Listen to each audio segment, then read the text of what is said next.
Hi, నేను మీ Bharadwaj. Welcome to temple travel and green adventures.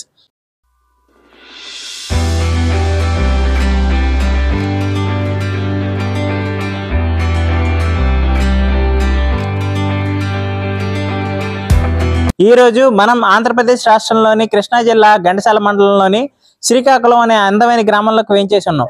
ఈ గ్రామంలో వేంచేసి ఉన్న శ్రీ శ్రీకాకుళేశ్వర స్వామివారి దేవస్థానం ఈ రోజు మనం విష్ణువు చేసాం. దీన్ని ఇంకో పేరుతో కూడా పిలుస్తారు. అదే ఆంధ్ర మహావిష్ణువు, శ్రీకాకుళం ఆంధ్ర మహావిష్ణువు అని చెప్పి పిలుస్తారన్నమాట. అలాగే వల్లభుడు అని చెప్పి ఆంధ్ర వల్లభుడు, ఆంధ్ర విష్ణువు అని చెప్పి కూడా పిలుస్తారు. ఇది కాకతీయులు మరియు శాతవాహనుల కాలం నాటిదని చెప్పి చెబుతారు. ఈ శాతవాహనుల కాలం నాటి ఈ గుడిని ఈ రోజు మనం దర్శించుకోబోతున్నాం. ఇది శాతవాహనుల రాజధానిగా కూడా విరాజిల్లిందని చెప్పేసి చరిత్ర.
తమద్భుతం బాలకం అంబుజేక్షణం, తమద్భుతం బాలకమంబుజేక్షణం, చతుర్భుజం శంఖగదాద్యుధాయుధం, శ్రీవత్సలక్ష్మం గళశోభికౌస్తుభం, పీతాంబరం సాంద్రపయోధసౌభగం, మహార్హవైఢూర్య కిరీటకుండలద్విషాయ, పరిష్వక్త సహస్రకుల్తళం ఉద్ధామకాంచంగద కంకణాదిభిః విరోచమానం వసుదేవ ఐక్షత. నారాయణ నారాయణ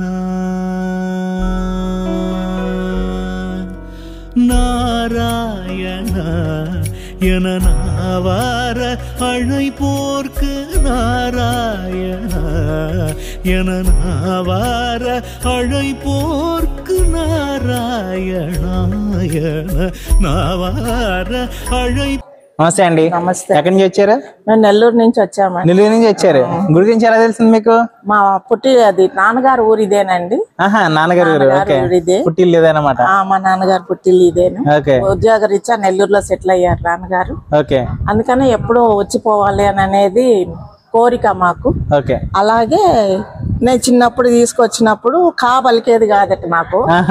ఇక్కడ చిట్టిగారులు పెడతారు ప్రసాదం ప్రత్యేకంగా. అది పెట్టినప్పుడు అవి ఎలా ఉన్నాయంటే కరకర అన్న అని చెప్పారు. అలా నాకు చాలా ఇష్టం అండి గుడి, కానీ రావడానికి కుదరలేదు. చాలా ఏళ్ల తర్వాత వచ్చాను. ఇప్పుడు చాలా చాలా సంతోషంగా ఉంది. చాలా సంతోషం. Thank you. నమస్తే పంతులు గారు. నమస్తే. ఏంటండి మీరు 5వ తరం, చాలా 36 సంవత్సరాల నుంచి గుడిని మీరు చాలా అర్చకులుగా చేస్తున్నారని చెప్తున్నారు. మేము మా వంశపారంపర్యంగా అర్చకత్వం జరుగుతోంది. ఈ స్వామివారి శ్రీకాకుళం ఆంధ్ర మహావిష్ణువు మా పూర్వీకులు ఎక్కడి నుంచో వచ్చి ఈ స్వామివారి సేవ కోసం ఈ స్వామివారి సేవ కోసం రావటం, ఇక్కడే ఆయన సేవ చేసుకుంటాం మా పూర్వీకులు వంశపారంపర్యంగా చేసుకుంటూ వస్తున్నారు. చాలా పురాతనమైన ఈ దేవాలయం. ఈ స్వామివారిని నమ్ముకుని చేసుకున్నాక మా కుటుంబాలన్నీ బాగా ఉన్నాయి. ఈ స్వామివారికి విశేషం ఏంటంటే ఈ స్వామివారి ప్రభలోనే దశావతారాలు. ఈ స్వామివారికి శంకు చక్రాలు వ్యత్యాసంగా ఉంటాయి.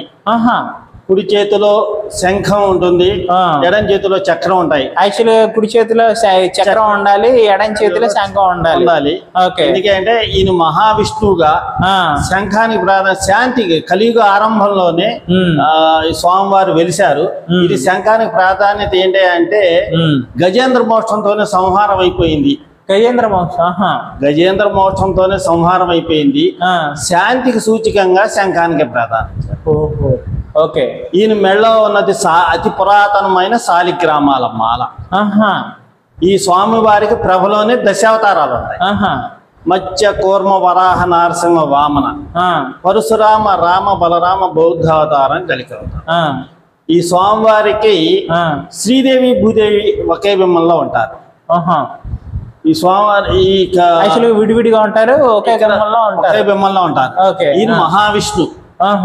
బుధుడికి విష్ణుమూర్తి అధిపతి కాబట్టి ఇక్కడ ప్రత్యేకంగా ఆశ్లేష జ్యేష్ఠ రేవతి నక్షత్రంలో జన్మించిన వారికి బుధ మహర్దశ జరిగిన బుధక దోషం ఉన్న వ్యాపారంలో గాని, ఉద్యోగం గాని, వివాహంలో గాని, సంతానంలో గాని ఆర్థిక పరమైన సమస్యలున్నా వీరికి ప్రత్యేకంగా బుధవారం శనివారం విశేష పూజ చేస్తాం. విశేష పూజ అంటే శాలిగ్రామాలకు పంచామృత అభిషేకం చేసి వారి పేరు మీద సహస్రనామార్చన చేసి వారి పేరు మీద పెసలు, బెల్లం, బియ్యం స్వామివారికి దానంగా తాకించి వాటి ప్రసాద వినియోగం చేసి పంచిపెడతాం. ఈత చేయించుకుని ఇలాగే ఎందుకు చేస్తారు? పురాతన కాలం నుంచి వస్తుంది. చాలా ఇది బుధుడికి సంబంధించిన గ్రహ దోషాలు ఏమన్నా ఉన్నా ఆ విష్ణుమూర్తి కనుక శాంతింపక చేసుకోగలిగే గట్టే ఇట్లా చేసుకుంటే వాళ్ళు అనుకున్న పనులన్నీ సద్వినియోగంగా జరిగి మంచి జరిగి వాళ్ళు మళ్ళీ స్వామివారిని దర్శించుకుని 11 ప్రదర్శనలు చేసి స్వామివారిని దర్శించుకుని మళ్ళీ మొక్కుని వెళ్తూ ఉంటారు. అట్లా చాలా మంది వీసా కోసం అని గాని, సంతానం కోసం గాని, మంచి ఏదన్నా సమస్యలు ఉన్నా కూడా స్వామివారిని బుధవారం విశేష పూజ చేయించుకుని పని చేయించుకున్న తర్వాత పనులైన తర్వాత ప్రదర్శనలు చేసుకుని ఇంకేమైనా కొత్త సమస్యలు ఉంటే వాళ్ళ స్వామివారిని మొక్కుకుంటాం మళ్ళీ రావటం ఇలా చేస్తూ చాలా మంది ఈ స్వామివారిని ప్రత్యక్షంగా కూడా ఇలా చూడగలుగుతున్నారు, చేస్తున్నారు అని అంటే ఎంత ఆయన పురాతనమైన దేవాలయం ఇది. అవునండి, ఇది చాలా పురాతనమైంది. 1010కే ఈ దేవాలయం నిర్మించబడిందిట. కలియుగ ఆరంభంలోనే బ్రహ్మ తపస్సు చేసి ఈ స్వామిని రూపంగా ఇట్లా వెలమని కోరినట్టు ఈ స్వామి ఇట్లా వెలిసినట్టు స్కాంద పురాణం నారసైతంలో చెప్పబడింది. దాని బ్రహ్మాండ పురాణం. ఏంటి అసలు కాసుల పురుషోత్తమ కవి ఏంటి? ఈ గుడికి ఏంటి? కాసుల పురుషోత్తమ కవి ఆయన ఒక భట్టరాజు ఈ స్వామివారి మీద ఆంధ్రనాయ శతకం రాశారు. ప్రతి పద్యంలో చిత్ర ప్రభావ దాక్షిణ్య భావ హతవిమత శ్రీకాకుళ ఆంధ్రదేవ అని చెప్పేసి మకుటంలో పెట్టి ఆంధ్రనాయ శతకం రాశారు. చాలా అది మన తెలుగు శ్రీకృష్ణ దేవరాయలు కూడా ఆముక్తమాది శ్రీకారం చుట్టింది ఇదే. శ్రీకృష్ణ దేవరాయలు వారు 1518 ఫిబ్రవరి 11వ తారీఖు ఈ స్వామివారిని దర్శించేందుకు వచ్చి కాలాతీతం అవడం వల్ల ఆ రోజున ఆయనకి దర్శనం జరగల. ఆ రోజు ఆయన ఆ మండపం మీద కృష్ణదేవరాయలు నిద్రిస్తుంటే తెల్లారి దర్శనం చేసుకుందాం అనుకున్నారు. తెల్లారి నుంచి దిగ్విజయ యాత్రలో వచ్చారు. ఆయన వచ్చి స్వామివారిని తెల్లవారి దర్శనం చేసుకుందాం అని చెప్పి మండపం మీద పడుకుని ఉంటే కృష్ణదేవరాయలు గారికి ఈ విష్ణుమూర్తి కల్లో కనపడి నువ్వు అన్ని చోట్ల నీ కావ్యాలు రాసావు చేసావు, ఏదన్నా తెలుగులో కావ్యం రాయమని ఆయన కోరితే ఆముక్తమాల్య ఆయన గ్రంథానికి శ్రీకారం చుట్టారు. ఇది ముక్కోటి ఏకాదశి బాగా జరుగుతుంది. వైశాఖ మాసం బ్రహ్మోత్సవాలు జరుగుతాయి. ప్రతి ఆముక్తమాలకు సంబంధించిన కూడా ఈ ఉత్సవాలు జరుగుతూ ఉంటాయి. ఆముక్తమాల ఉత్సవాలకు ఫిబ్రవరి 11వ తారీఖు 11, 12 తారీఖుల్లో ఇక్కడ కృష్ణదేవరాయల వారి కాంస్య విగ్రహం ప్రతిష్ట జరిగింది. ఆయన ఉత్సవాలు కూడా ఫిబ్రవరి 11, 12 తారీఖుల్లో బాగా జరుగుతూ ఉంటాయి. ఇది చూడదగిన దేవాలయం. ఓకే ఓకే, ధన్యవాదాలు పంతులు గారు. నమస్తే అండి. నమస్తే. Welcome to temple travel and green adventures channel. ఈ రోజు ఈ క్షేత్రం దర్శించుకున్నారు కదా, ఎలా తెలుసుకున్నారు దీని గురించి? అంటే మాకు చిన్నప్పటి నుంచి తెలుసు. ఓకే. ఎవరు ఇక్కడ తీసుకొచ్చేవాళ్ళు లేక నేను రాలేకపోయాను. ఇప్పుడు మా అబ్బాయి తీసుకొచ్చాడు. ఓకే. మా బాబు కోడలతో వచ్చాం. చాలా బాగుంది. ఓకే. కానీ దీన్ని ఇంకా ఎండోమెంట్స్ వాళ్ళు డెవలప్ చేస్తే చాలా బాగుంటుంది. ఇంత మంచి యాత్రా స్థలాన్ని వీళ్ళు ఎందుకు నెగ్లెక్ట్ చేస్తున్నారో తెలియలేదు. నేను అదే అనుకున్నాను చూసినప్పుడు. ఇంత ముందు ఇంతకన్నా చాలా దీనావస్థలో ఉండని తెలిసింది. దీన్ని ఇంకా మనకి శాతవాహన రాజులు, కాకతీయ రాజులు ఇంకా దీన్ని డెవలప్ చేయడం వల్ల మనం ఇంకా చాలా ల్యాండ్స్ కూడా ఉండుంటాయి దీని కింద. మరి అదే చాలా ఉండుంటాయి. మరి దీన్ని డెవలప్ చేసేది కూడా ఉన్నది. మరి ఎందుకని ఇలా వదిలేశారు తెలీదు. ఇట్లాగా ఇంకా చాలా మంది రావాల్సిన యాత్రా స్థలం ఇది అసలు. అవునండి, అవును. ఎంతో చరిత్ర కలిగిన.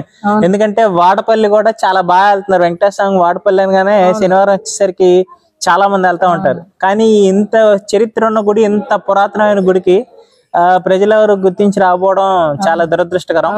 అందుకని చెప్పి మా ఛానల్ ద్వారా ఇది ప్రజలందరికీ చేరాలనే ఉద్దేశంతో, సదుద్దేశంతో ఈ రోజు నేను ఇక్కడ రావడం జరిగిందండి. ఇంత మంచి గుడి చూసినందుకు చాలా హ్యాపీగా, బాగుంది, సంతోషంగా ఉంది. చాలా బాగుంది ఇక్కడ వాతావరణం. అది కూడా అది ఎండోమెంట్స్ వాళ్ళు కొంచెం పూనుకొని చేస్తే బాగుంటుంది. దీన్ని ఇంకా చాలా డెవలప్ చేయొచ్చు. ఇంకా వేరే గుళ్ళని దర్శించుకున్నారా? ఇక్కడ కొంచెం వెళ్ళే ముందు మోపిదేవి వెళ్దాం అనుకుంటున్నాం. మోపిదేవి ఓకే ఓకే, దగ్గర కదా, దగ్గర వెళ్దాం అనుకుంటున్నాం.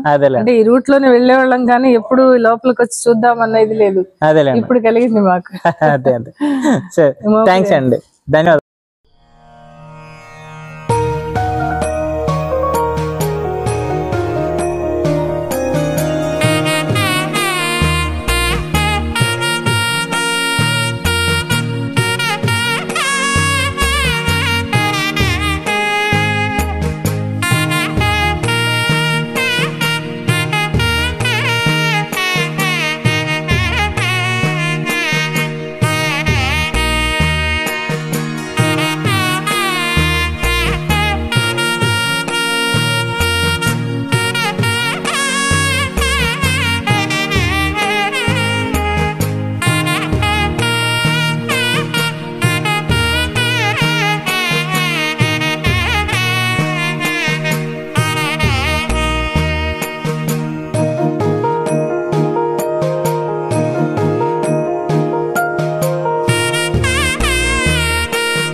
నమస్తే పంతులు గారు. నమస్తే అండి.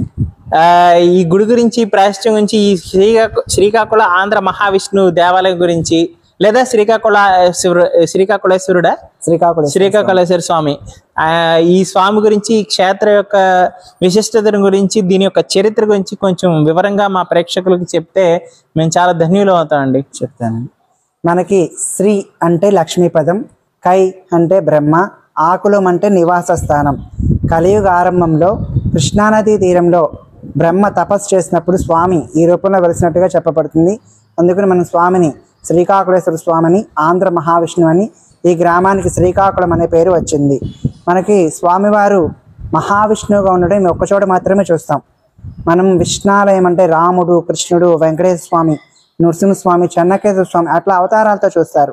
ఇక్కడ మహావిష్ణు పేరుతో మహావిష్ణువు రూపంలో చూస్తారు. మనకి స్వామివారి పాదాల చెంతనే శ్రీదేవి, భూదేవి ఇద్దరు అమ్మవార్లు ఉంటారు. మెడలో అతి పురాతనమైన శాలిగ్రామాల మాల ఉంటుంది. మనం దేవాలయాల్లో 1, 2 చూస్తాం శాలిగ్రామాలు. ఇక్కడ స్వామివారికి దండ రూపంలో ఉండటం విశేషం. అలాగే మనకి స్వామికి కుడి చేతిలో శంఖం ఉంటుంది, ఎడం చేతిలో చక్రం ఉంటుంది. వ్యత్యస్తంగా మారి ఉంటాయి. మనం మహావిష్ణువు కదా, కుడి చేతిలో చక్రం ఉండాలి కదా అని అందరూ అడుగుతూ ఉంటారు. మనకి గజేంద్ర మోక్షంతో అసుర సంహారం లేదు, శాంతి చిహ్నంగా శంఖాన్ని ధరించినట్టుగా స్వామి చెప్పబడుతుంది అనమాట. అలాగే మనకి స్వామివారికి కిరీటానికి అటు ఇటు దశావతారాలు ఉంటాయి. ఇది మనకి ఆయన నుంచే దశావతారాలు వచ్చినాయి కాబట్టి మహావిష్ణువుగా ఒకచోట మాత్రమే చూస్తారు. వైకుంఠ ఏకాదశి, ముక్కోటి ఏకాదశి బాగా జరుగుతుంది. ముక్కోటి ఏకాదశి బాగా జరుగుతుంది. చుట్టుపక్కల గ్రామాల నుంచి అసలు ఏంటి అసలు శాతవాహనాలు మొదటి రాజధాని అని చెప్పి అంటారు. ఈ గుడి ఇప్పుడు డెవలప్మెంట్ కూడా ఇంత ముందు చాలా దారుణంగా హీన స్థితిలో ఉండేది. ఇప్పుడు గవర్నమెంట్ కూడా తీసుకుని దీన్ని కొంచెం చేస్తుంది. కానీ ఈ రోజు శనివారం అయ్యిండు కూడా భక్తులు ఎంతగా రాపోవడానికి కారణం ఏంటి? మనకి దేవాలయం అనేది గ్రామానికి కొంచెం దూరంలో ఉంటుంది, ఆన్ రోడ్ కి కొంచెం దూరంలో ఉంటుంది. ఓకే, మోపుదేవి ఇవన్నీ మెయిన్ రోడ్ మీద ఉంటాయి. కృష్ణా నది తీరాన్ని ఉంటుంది. అలాగే మనకి కొంచెం లోపలికి ఉండడం మూలాన అట్లా అటుగా విజయవాడ నుంచి అవనగడ్డ వెళ్లే వాళ్ళు అవనగడ్డ నుంచి మళ్ళీ విజయవాడ వెళ్ళే దారిలో చూసుకుని వెళ్తారు జనాలు.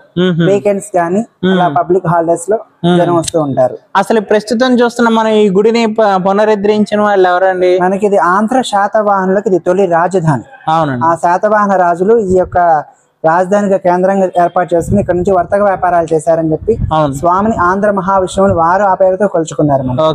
ఇది మనకి ఒకప్పుడు ధాన్య కటకంగా పిలువబడుతుంది. ధాన్య కటకంగా ఇదంతా కృష్ణానది తీర ప్రాంతం. అవునండి. 1952లో మనకి కరకట్టలు వచ్చినాయి. అంత ముందంతా ఇది నదీ పరివాహక ప్రాంతం. పలుమార్లు ఆలయం పడిపోవటం, కట్టడం జరిగిందని చెప్పబడుతుంది.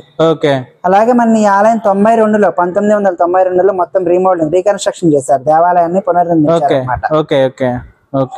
మనకి 1518 ఫిబ్రవరి 11వ తారీఖున ఇక్కడ శ్రీకృష్ణదేవరాయలు విచ్చేసినప్పుడు ఆ రోజున తెనాలి దిగ్విజయాత్ర దండయాత్రలో భాగంగా తీరం దాటి రావాలి. తెనాలి నుంచి మన కృష్ణా దాటి రావాలి. అవును, తీరం దాటి రావాలి. అప్పుడు కూడా అలాగే వస్తాం, అలాగే వచ్చాడు. ఇది వరకు ఓడరేవు ప్రాంతం, ఓడరేవు ప్రాంతం. అవునండి. అలా మనకి ఏ రాత్రిపూట ఎప్పుడో వచ్చినట్టున్నారు. ఆ కాలాతీతం అయిపోవడంతో అక్కడ ఉన్న మండపంలో విశ్రాంతి తీసుకున్నారని, ఈ స్వామివారిని దర్శించుకోలేనన్న బాధతో ఆయన అక్కడ విశ్రాంతి తీసుకున్నారు. ఈ స్వామివారు ఆయన కళ్ళలో కనిపించి, నాయన నువ్వు నా కోసమే వచ్చావు. కన్నడ సంస్కృతాల్లో అప్పుడు చాలా కావ్యాలు రచించి ఉన్నారు కృష్ణదేవరాయలు. తెలుగులో ఒక కావ్యం రచించమని ఆదేశించడంతో ఆముక్తమలదనే గ్రంథానికి ఇక్కడ శ్రీకారం చుట్టినట్టుగా ఆయన శాసనాలు ఉంటాయి గుడి చుట్టూతా. ఆయనకు గుర్తుగా 207లో కాంస్య విగ్రహం ప్రదర్శించడం జరిగింది. ఆయనకు గుర్తుగా మనకి ప్రతి సంవత్సరం ఫిబ్రవరి 10, 11, 12 ఈ 3 తారీఖులో ఒకరోజు తెలుగు భాషా ఉత్సవాలు జరుగుతాయి. మనకి సాంస్కృతిక భాషా ఉత్సవాలు అలా జరిగేవి మనకి. అలాగే మనకి ఇక్కడ యొక్క స్వామివారి యొక్క ఉత్సవాల గురించి, యొక్క క్షేత్ర ప్రశస్తి గురించి శ్రీనాథుడు క్రీడాభ్యుదయం వల్లభాభిరామంలో చెప్పడం జరిగింది మనకి స్వామివారి గురించి. మనకి ఆలయం అనేది చెన్నకేశ్వర స్వామి మందిరం ఉండేది ఇక్కడ. మనకి తిరుపతి వరాహస్వామి ఎలా స్వామివారికి ఆతిథ్యం ఇచ్చారో ఇక్కడ మన చెన్నకేశ్వర స్వామివారి ఈ స్వామివారికి ఆతిథ్యం ఇచ్చినట్టు చెప్పబడుతుంది. స్వామి క్షేత్రపాలకుడు చెప్పబడతారు. పక్కన చెన్నకేశ్వర స్వామి, చెన్నకేశ్వర స్వామి ఆయన మందిరం ఇదంతా. ఇక్కడ అక్కడ నుంచి తీసుకొచ్చి ఇక్కడ ప్రదర్శించినట్టు చెప్పబడుతుంది. మనకి గాలిగోపురంలో శాలివాహన శకం 1011 శాసనం ఉంటుంది. గాలిగోపురం మీద లోపల ఉండే విగ్రహాల మీద 1207 శాసనం ఉంటుంది. 1207 శాసనం ఈ మధ్య ప్రాంతంలో ఇక్కడ ఆలయం కట్టినట్టుగా చెప్పబడుతుంది. మనకి ఇక్కడ చోళులు అంటే శ్రీకృష్ణుడి కాలం ఇంకా ముందర, శ్రీకృష్ణుడి కాలం నుంచి 1200 శాలివాహన శకం. శాలివాహన శకం. ఓకే. 10 శాలివాహన శకం 1518లో కృష్ణదేవరాయలు వచ్చారు. అంటే అంతకు ముందు 300 సంవత్సరాల క్రితం ఇక్కడ ఆలయం. అది మనకి అద్భుతం అండి ఈ ఆలయం.